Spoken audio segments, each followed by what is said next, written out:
ఒకరికి కూడా యేసుక్రీస్తు నామమున నా యొక్క హృదయపూర్వక వందనాలు తెలియపరుస్తున్నాను.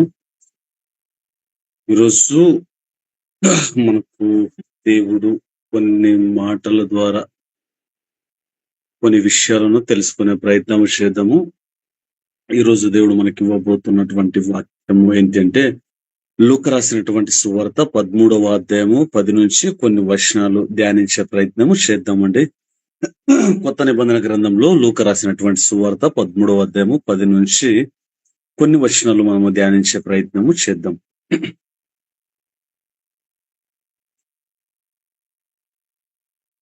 అయితే ఇక్కడ లూకా 13:10లో మనం చూస్తాము, విశ్రాంతి దినమున ఆయన యొక్క సమాజ మందిరంలో బోధించుచున్నప్పుడు, అంటే యేసుక్రీస్తు వారు ఈ భూమి మీద ఉన్నటువంటి సమయంలో ఆయన శాస్త్రుల దగ్గర బోధించినట్లుగా మనం చూడొచ్చు వాక్యంలో.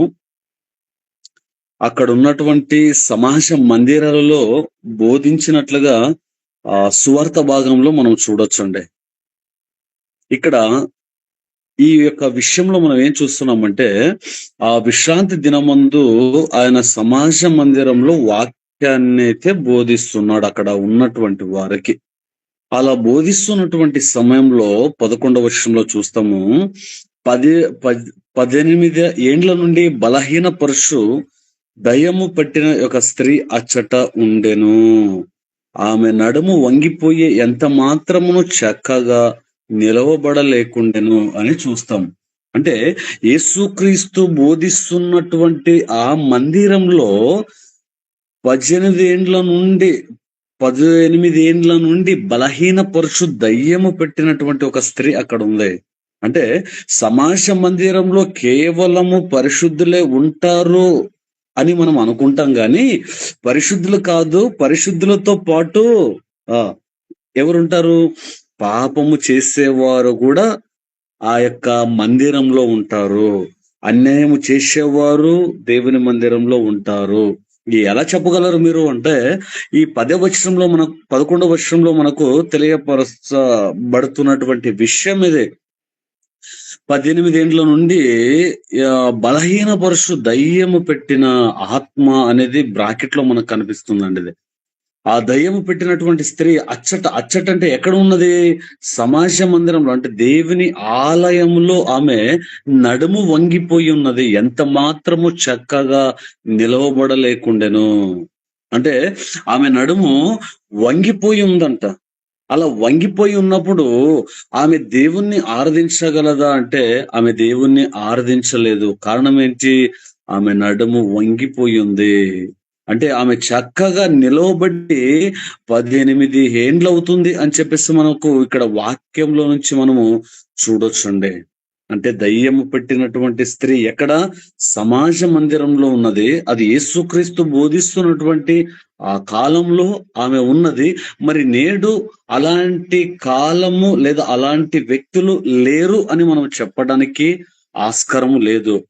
ఎందుకు లేదు అంటే, మందిరము అన్న తర్వాత కేవలము మనము ఆ మందిరాలను చూస్తున్నప్పుడు అనేకమైనటువంటి వ్యక్తులు అక్కడికి వస్తారు.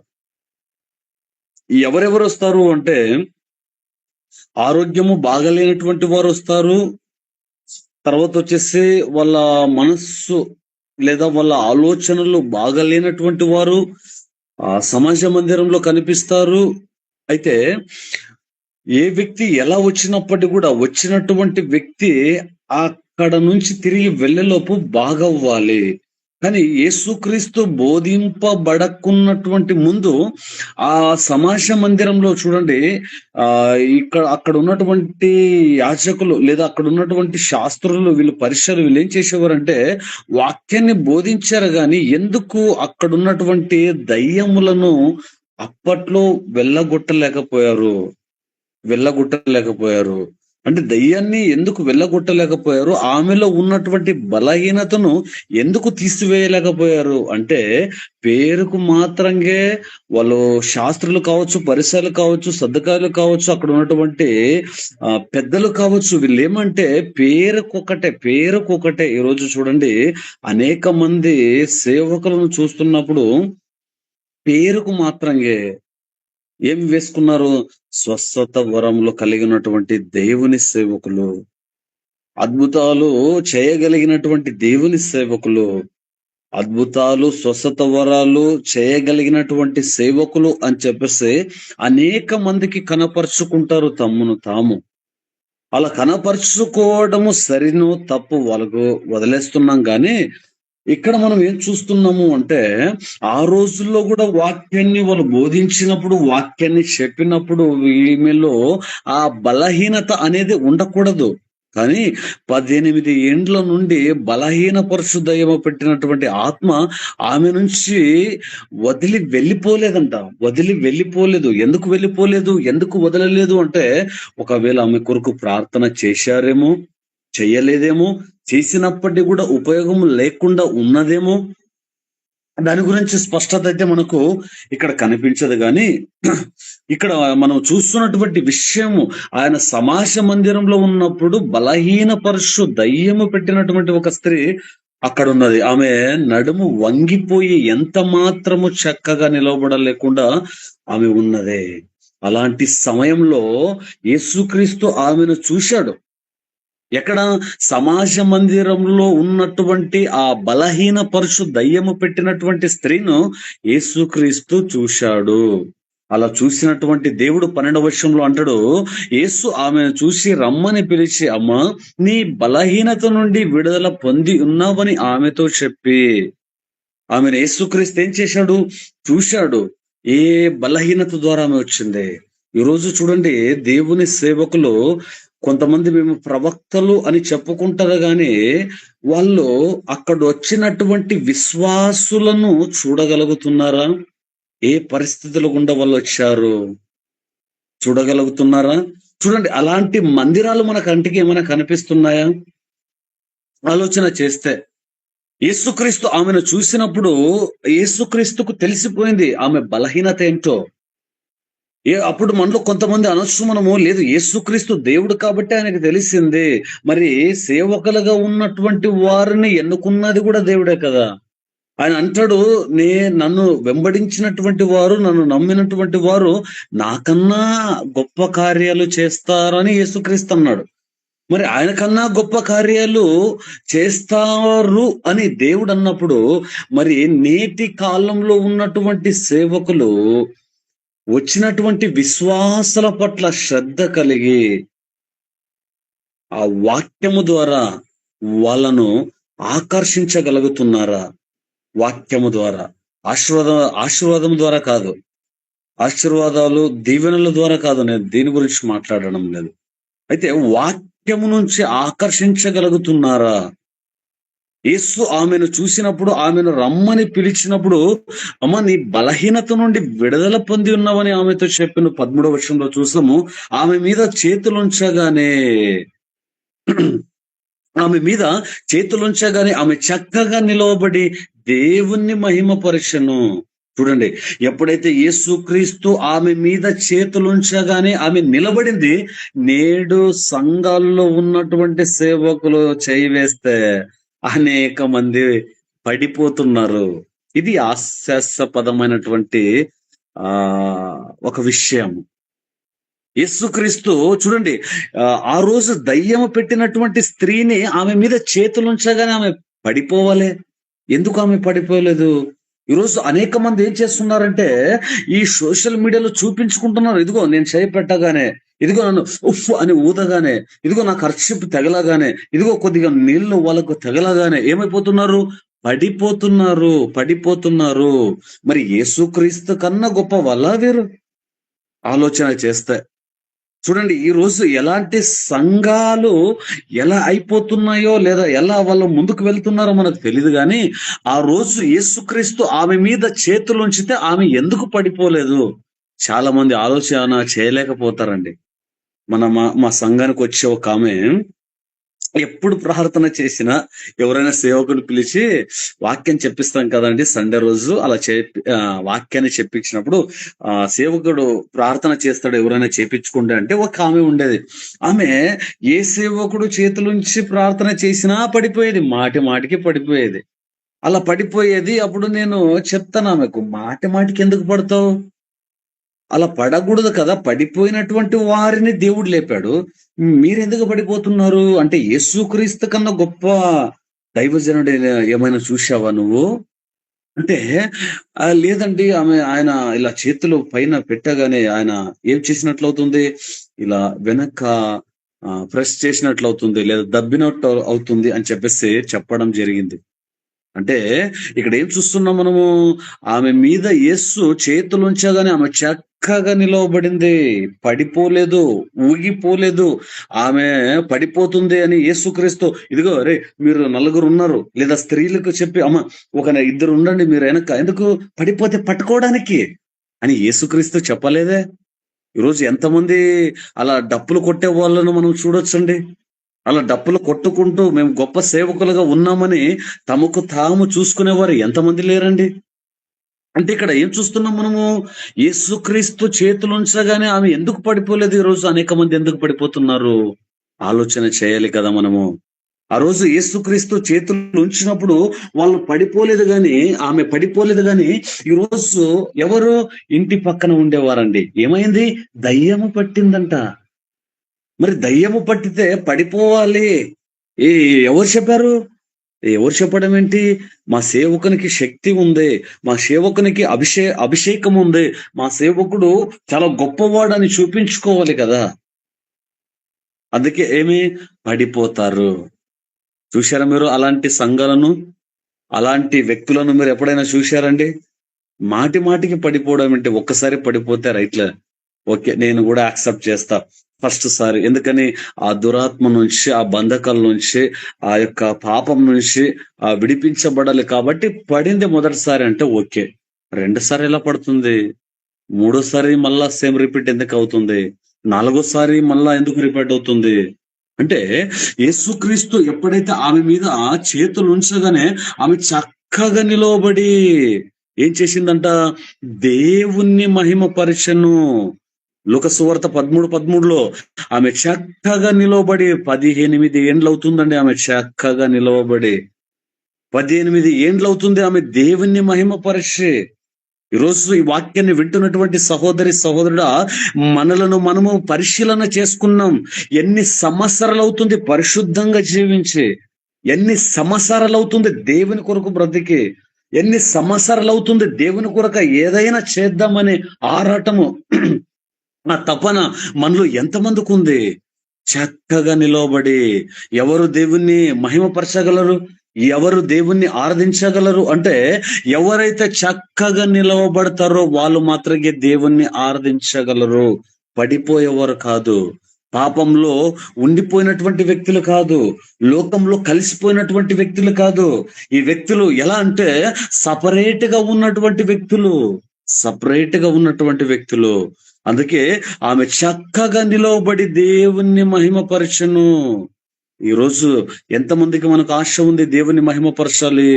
మరి మనము దేవుణ్ణి మహిమపరచాలంటే నిలవబడాలి. ఈరోజు ఉన్నారా మన మధ్య ఎవరైనా మాటి మాటికి పడిపోతున్నటువంటి వారు? నిలబడాలి అనుకుంటాం గాని నిలబడలేకపోతాం. కొన్ని సమస్యలొస్తాయి, కష్టాలొస్తాయి, ఆర్థిక ఇబ్బందులొస్తాయి, బలహీనతలొస్తాయి. ఏవైనా వినకూడనటువంటి విషయాలు విన్నప్పుడు, చూడకూడనటువంటి దృశ్యాలు చూసినప్పుడు ఏమైపోతున్నాము? పడిపోతున్నాము. బలహీనపరచబడుతున్నాము. నువ్వు నేను మనము పడిపోతున్నటువంటి వారిగా ఉన్నట్లయితే, దేవుని కొరకు నిలవబడలేనటువంటి స్థితిలో ఉన్నట్లయితే, మనము దేవుణ్ణి మహిమపరచలేము. దేవుణ్ణి ఘనపరచలేము అనే విషయాన్ని మర్చిపోకూడదు అని చెప్పేసి ఈ సమయంలో జ్ఞాపకం చేస్తున్నానండి. అందుకే ఇక్కడ చూస్తాం మనము ఆమె చక్కగా నిలవబడి ఏం చేసిందంట? దేవుణ్ణి మహిమపరచెను అని చెప్పేసి మనం చూస్తున్నాం. దేవుణ్ణి మహిమపరచెను. ప్రతి పాపానికి పడిపోయేవారు దేవుణ్ణి మహిమపరచలేరండి. ఎప్పుడో ఒకసారి వారానికో, నెలకో అలాంటి వ్యక్తులు దేవుణ్ణి మహిమపరచలేరు. ఎవరయ్యా దేవుణ్ణి మహిమపరిచేదంటే, ఎవరు దేవుణ్ణి మహిమపరచగలరు అంటే చక్కగా నిలవబడినటువంటి వారు. మరొక్కసారి మనలను మనము పరిశీలన చేసుకుందాం. చక్కగా నిలవబడినటువంటి వ్యక్తులుగా మనము ఉన్నామా? లేమా? ఒకవేళ చక్కగా నిలవబడి దేవుణ్ణి మహిమపరిచే వారిగా ఉన్నామా? లేదు, నాకు మాత్రంగా పేరు వస్తే చాలు. మా సంఘానికి మాత్రంగా పేరు వస్తే చాలు. నేనున్నటువంటి ఆ ఏరియాలో నాకు మంచి పేరొస్తే చాలు. ఇదే కదండీ మనం చూస్తున్నాం. ఈరోజు దేవుణ్ణి మహిమపరచండి అంటే, ఎవరండి దేవుణ్ణి మహిమపరిచేది? దేవుణ్ణి ఘనపరచండి అంటే ఎవరు దేవుణ్ణి ఘనపరుస్తారు? ఈరోజు వర్షిప్‌ల పేరులతో మీరు చూడండి. డిస్కో డాన్స్ అయిపోయింది అంతా గూడా. సేవల్లో మీరు చూస్తే. పేరుకు మాత్రంగే వర్షిప్, కానీ అక్కడ లైట్స్ ఏ విధంగా వెలుగుతున్నాయి. మరి దీనికి అంతటికి మీరు వ్యతిరేకం అంటే, వాక్యము మనకు సెలవిస్తది అల్లరికి ఆయన కర్త కాదు అని చెప్పేసి. అల్లరికి ఆయన కర్త కాదు అని చెప్పేసి. వర్షిప్ పేరుతో ఈరోజు ఎగిరేవారు, గంతులేసేవారు, ఇంకా అల్లరు అల్లరు అంటే అల్లరు చేసేవారు ఎంతమంది లేరు? మొన్న 10 డేస్ నేను కర్ణాటకలో ఒక ప్రాంతానికి వెళ్ళినప్పుడు కీబోర్డ్ నేర్చుకోవడానికి వెళ్ళాను నేను. అలా కీబోర్డ్ నేర్చుకోవడానికి వెళ్తే అక్కడ ఏమి వాళ్ళు చెప్తున్నారంటే వర్షిప్ అంటే, అక్కడ వాళ్ళు చెప్పారు 9 గంటలు అంటే 9-9:30 వరకు వర్షిప్ ఏ విధంగా చేయాలో మేము నేర్పుతాం.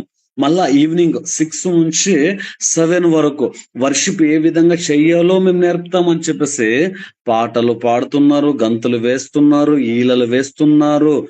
ఇంకా వాళ్ళకు తెలియకుండానే వాళ్ళు ఏ విధంగా అంటే, ఒక డీజే దగ్గర అన్యులు ఏ విధంగా అయితే చిందులు వేస్తున్నారో సేమ్ అదే విధంగా యాజ్ ఇట్ ఈజ్ గా అదే చూశానండి. అదే చూసినప్పుడు అక్కడ ఉన్నటువంటి పాస్టర్ గారు అంటున్నారు, మీరేం తప్పుగా అనుకోవద్దండి, ఇది ఆధ్యాత్మికంగా మేము ఎగురుతున్నాము, ఆధ్యాత్మికంగా దేవుణ్ణి మహిమపరుస్తున్నాము, ఆధ్యాత్మికంగా దేవుణ్ణి మేము కొనియాడుతున్నాము అని అన్నప్పుడు నాకు ఆ విధంగా ఎగరమంటున్నారు.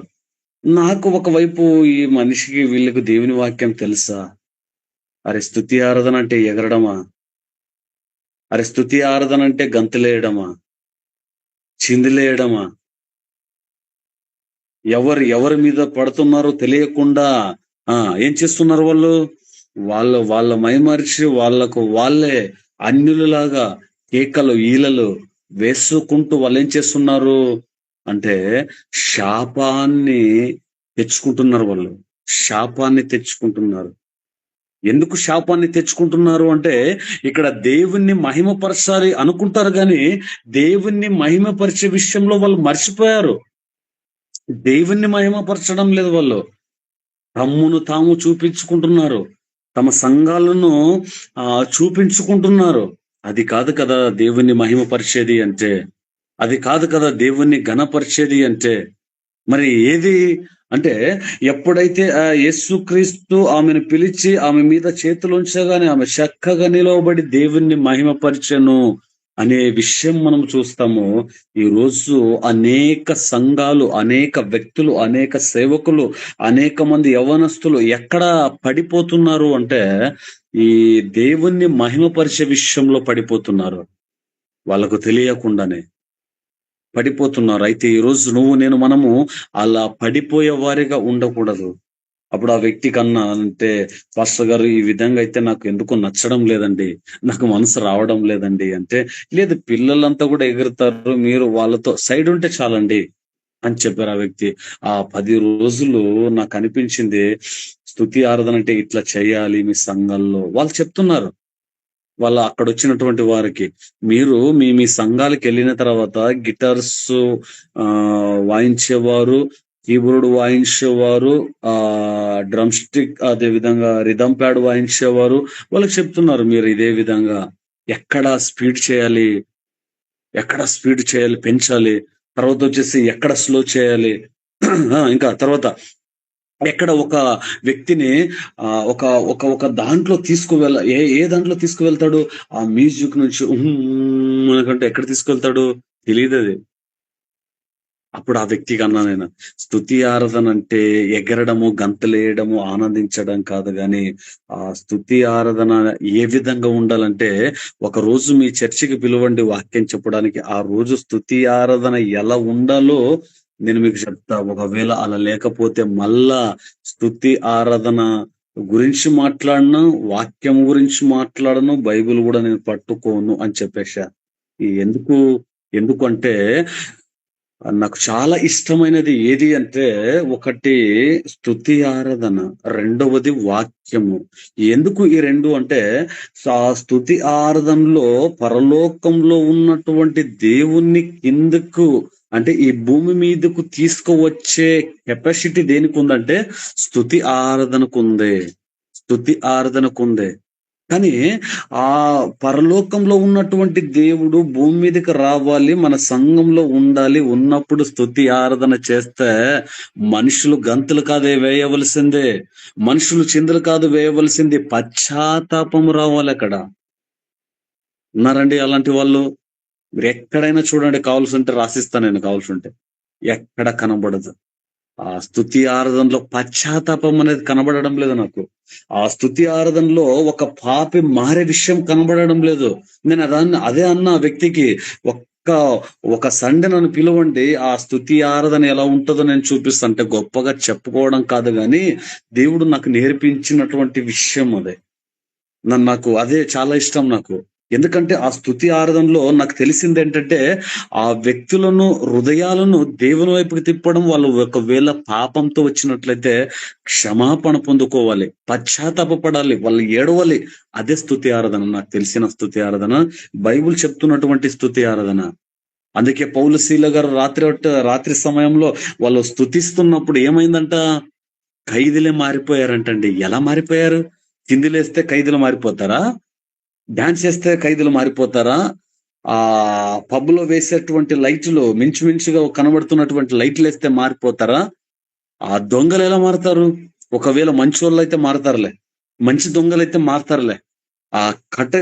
కటక చీకటిలో ఉన్నటువంటి దొంగలు మారడానికి ఆస్కారం ఎక్కడి నుంచి కనిపిస్తుంది మనకు?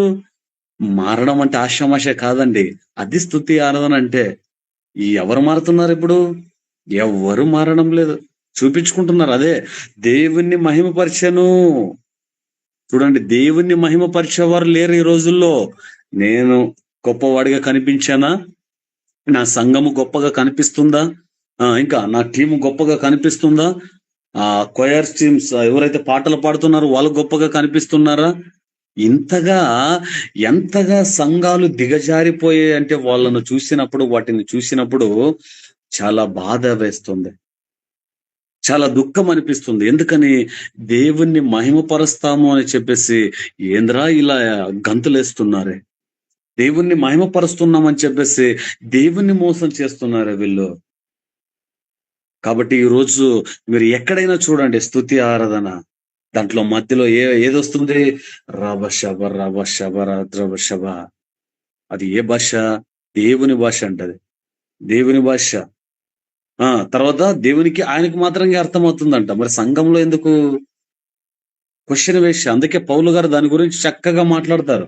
కొరింథీ రాసినటువంటి పత్రికలో ఆయన అంటాడు, ఏమంటాడంటే, గా భాష గాని, రాబా షాబా రీబా రీబా రూబా రాబా భాష గాని దానికి అర్థము చెప్పకపోతే అది వేస్ట్ రా అంటాడు పౌలు గారు. ఏమంటే పౌలు కన్నా జ్ఞానస్తులు ఉన్నారా ఈరోజు సంఘాల్లో? ఎక్కడైనా చూడండి మీరు. మొన్న వేరే సంఘానికి నేను పరిశీలన చేసినప్పుడు వాళ్ళు కూడా నా పక్కన దేవుని స్తుతించంటే, నేను దేవుని స్తుతిస్తున్నా. నాకు తెలిసిన విషయం ఏంటంటే, నువ్వు పరిశుద్ధుడువు, తర్వాత ఆరాధనకు నాయకుడువు, యజమానుడువు, నువ్వు సముద్రాన్ని 2 పాయలుగా చేశావు, ఆకాశం నుంచి మన్నను కురిపించావు, బండ నుంచి నీరునిచ్చావు ప్రభువా అని నేను వాక్యాలను బట్టి స్తుతిస్తున్నాను. అలా దేవుని స్తుతించే విషయంలో ఈ వ్యక్తి అంటాడు అంటున్నాడు అనమాట. అరే, ఇది నాకు డిస్టర్బెన్స్ అయిపోతుంది. ఆ మనిషి మాట్లాడేది నాకు అర్థం కావడం లేదు. ఈరోజు ఎలా అయిపోయినాయి సంఘాలు అంటే, అదే స్తుతి ఆరాధనలు ఇది ఒకటి వచ్చేసింది, కలుపుకున్నారు. దానికి ఇప్పటికీ చూడండి, ఎవరికైనా అర్థం తెలుసా అంటే, బడ సేవకుల నుంచి చోట సేవకుల వరకు ఏ ఒక్కరు కూడా చెప్పలేరు. ఒకటే అంటాడు వాడు. ఏమంటాడు? ఇది దేవుని భాష, అది పరలోకపు భాష. ఉండాలి కదా, ఇబ్రీలోనో, గ్రీక్ లోనో, లాటిన్ లోనో ఉండాలి దానికి అర్థము. ఈరోజు మనకు 66 పుస్తకాలు మనం చూడగలుగుతున్నాము, దాన్ని చదవగలుగుతున్నామంటే అక్కడ ఫస్ట్ పేజీ మీరు తీసినప్పుడు పరిశుద్ధ గ్రంథంలో అక్కడ ఉంటది. గ్రీకు మరియు హిబ్రూ మరియు గ్రీకు భాష నుంచి భాషాంతరము చేయబడినది ఉంటుంది కదా అక్కడ. మరి ఈ గాబారాబా భాష అక్కడ ఉన్నట్లయితే మనకు కనిపించేది కదా, కనిపించదు. దానికి అర్థం కూడా మనకు తెలియదు. ఎందుకు అంటే వాక్యాలను ఉన్నది ఉన్నట్టుగా చెప్పేస్తే మనుషులు రారు. అందుకే యేసుక్రీస్తు అంటాడు, పరలోకానికి వెళ్ళే గుంపు ఏ విధంగా ఉంటదంట? తక్కువగానే ఉంటది. ఆ మార్గం కూడా చాలా చిన్నదే. ఆ మార్గంలో ప్రవేశించాలంటే చాలా కష్టము. ఈరోజు ఆశీర్వాదాల గురించి ఎంత చెబుతారో చెప్పండి, ఎన్నైనా వింటాం. అదే పాపం గురించి చెప్పాడు అనుకోండి, అలా వచ్చి ఇలా వెళ్ళిపోతాం అంతే. ఎందుకు అంటే మాకు అంతగా ఇంట్రెస్ట్ లేదు, అంతగా మనకు అవసరం లేదు. చూడండి, ఏమైనా చెప్పారా? నేను 2009 10 కావాలి. ఆ సంవత్సరంలో ఒక మందిరానికి వెళ్ళా. మందిరానికి వెళ్ళినప్పుడు చాలా మంది ఆ మందిరం గురించి మాట్లాడరు. దేవుడు మాట్లాడతాడంట. ఎలా మాట్లాడతాడు దేవుడు ఒకసారి చూద్దామని అందరితో కలిసి నేను వెళ్ళినప్పుడు ఒక వాక్యం తీసి మాట్లాడాడండి. నా యొక్క హృదయాన్ని తాకింది ఆ వాక్యం. జ్ఞానోక్తి, సారీ, కన్నడ జ్ఞానోక్తి, తెలుగులో వచ్చేసి సామెతలు. సామెతల్లో నుంచి ఒక అధ్యాయాన్ని చూపించి ఒక వచనాన్ని చూపించాడు. నెక్స్ట్ ఎప్పుడైనా మనకు సమయం ఉంటే ఆ వాక్యము ద్వారా నేను మాట్లాడాలని ఆశ పడుతున్నాను. ఆ వాక్యము ద్వారా మాట్లాడినప్పుడు సేవకుడు అన్నాడు సూటిగా, ఒక పాపాన్ని నువ్వు ఏం చేస్తున్నావు అంటే దాచిపెడుతున్నావు ఎవరికి తెలియకుండా. అనేక నెలలు లేదా సంవత్సరాల నుంచి ఆ పాపాన్ని దాచిపెట్టావని ఆ సేవకుడు నేరుగా నన్ను చూసి నేనేమి చేస్తున్నానో చేసినవన్నీ చూసినట్లుగా చెప్పేస్తున్నాడండి. అబ్బా, అలాంటి సేవకుని నేను నా లైఫ్ లో ఒక్కడనే చూశాను. నేను ఇప్పటి వరకు చూశాను. మళ్ళా కనిపిస్తుందా అంటే కనబడదండి, కనిపించలేదు కూడా. ఎందుకంటే ఆశీర్వాదాలు, దశమ భాగాలు, స్తుతి ఆరాధనలు, అయ్యో ఇవే అయిపోయినాయి. ఇవే చూస్తున్నాం మనము. అంటే వీటి అన్నిటిని మనం చూసినప్పుడు ఏంటి అంటే దేవుణ్ణి మహిమపరచాలి. ఏంటి? దేవుణ్ణి మహిమపరచాలి అనే భ్రమలో ఉండి శాపాన్ని కొని తెచ్చుకునేవారు ఎంతమంది లేరు? ఈరోజు ఆ శాపంలో నేను మనం ఉండకూడదనే దేవుడు మనకు ఈ విషయాలను తెలియపరిచాడు. ఏ విషయాలను తెలియపరిచాడు అంటే, లూకా రాసినటువంటి సువార్త 13వ అధ్యాయం 10 నుంచి 13 వరకు మీరు మరొక్కసారి దీన్ని జ్ఞాపకము చేసుకోండి. ఆమె యేసుక్రీస్తు అంటాడు, ఆమె మీద చేతులు ఉంచగానే ఆమె చక్కగా నిలవబడి దేవుణ్ణి మహిమపరిచెను. దేవుణ్ణి మహిమపరిచే విషయంలో మర్చిపోతున్నారు నేటి సంఘంలో ఉన్నటువంటి అనేక మంది యవ్వనస్తులు మర్చిపోతున్నారు, ఆకర్షితులైపోతున్నారు. అందుకే మొన్న పోయిన నెలలో ఒక వ్యక్తి అన్నాడు, ఏమన్నాడంటే, పలానా సేవకుడి పేరు చెప్పి, ఆ వ్యక్తి స్తుతి ఆరాధన చాలా ఇష్టమండి నాకు. ఎందుకు ఇష్టమండి? ఎందుకంటే ఆ స్తుతి ఆరాధన చేసే సమయంలో వాళ్ళు గంతులేస్తారు, ఎగురుతారు, చిందులేస్తారు. అదే ఇష్టము. అది ఇష్టమండి. ఎందుకు ఆ బుద్ధి నీకెందుకు వచ్చింది అన్నా నేను. అంటే లేదు, బాగుంటది కదా, అది కాదు కదా స్తుతి ఆరాధన అంటే. దేవుడు చెప్పింది ఏంటి? లేఖనాలు అని చదువు చూపించినప్పుడు, రెఫరెన్స్లు చూపించినప్పుడు కాముగా అయిపోయింది. మళ్ళా మాట్లాడుతుందంటే మాట్లాడలేదండి. ఈరోజు అనేక మందికి తెలియదు కాబట్టి అలా చేస్తున్నారు. మనము తెలియపరిచినప్పుడు ఖచ్చితంగా వాళ్ళు ఏం చేస్తారు అంటే మారడానికి అవకాశం ఉంటది. ఖచ్చితంగా మారడానికి అవకాశం ఉంటది. పోయిన సండే కాదని అవతల సండే ఒక చర్చికి నేను వెళ్ళినప్పుడు అక్కడ ఉన్నటువంటి పాస్టర్ గారు స్తుతి ఆరాధన చేశాడండి. యాజ్ ఇట్ ఈజ్ గా మా సంఘంలో మేము ఏ విధంగా అయితే చేస్తున్నామో యాజ్ ఇట్ ఈజ్ గా అదే చేశాడు. ఆ వ్యక్తికి అంత అయిపోయిన తర్వాత సెకండ్ ఇచ్చి చెప్పినటువంటి మాట ఏంటంటే, పాస్టర్ గారు, నేను అనేక సంఘాలను దర్శిస్తాను, చూస్తాను, గాని ఈ రోజు మీరు చేసినటువంటి స్తుతి ఆరాధన నాకు చాలా నచ్చింది అన్న. ఎందుకు అంటే, ఆ స్తుతి ఆరాధనలో మీరు కనబడలేదు, నాకు దేవుడే కనిపించాడు అన్న. ఆ వ్యక్తి ఆ కళ్ళలో నుంచి నీళ్ళు వచ్చినాయి. ఎందుకు అంటే, దేవుడు నాకు ఇచ్చినటువంటి దర్శనం అదేనండి. అనేక మంది తమ్మును చూపించుకుంటారు, తమ పాటలను చూపించుకుంటారు, కానీ నా స్తుతి ఆరాధనలో నా దేవుని చూపించాలి. నాన్న పోయేంత వరకు అన్నాడు ఆ వ్యక్తి. అబ్బా! ఆ వ్యక్తి ఆ మాట అనగానే నాకు అనిపించింది, నా జీవితంలో గూడా సేమ్ యాజ్ ఇట్ ఈస్‌గా పాస్టర్ గారు మీ సంఘంలో ఏ విధంగా అయితే ఉందో మా సంఘంలో గూడా అదే విందండి. మేము మా సంఘంలో మేము మా దేవుడినే ప్రకటిస్తాం, చూపిస్తామండి. మేము కనబడము అన్నప్పుడు, ప్రైజ్ లార్డ్ బ్రదర్ ఎప్పుడైనా ఉంటే మళ్ళా రండి అన్నాడు. ఓకే. ఖచ్చితంగా వస్తాం. ఎందుకు అంటే ఇక్కడ దేవుడు మహిమ పరచాలి అన్నప్పుడు దేవుడు కనిపించాలి గాని మనుషులు కనబడకూడదు. దేవుడే కనిపించాలి గాని సంఘాలు కనిపించకూడదు. నా బాధల్లో ఏంటంటే మనం కనిపించేదొద్దు. మన పైన ఉన్నటువంటి దేవుడు కనిపించాలి. అలా నా వాక్యము, నా వర్షిప్ తర్వాత నేను జీవిస్తున్నటువంటి విధానము ఆ విధంగా ఉంటే చాలండి.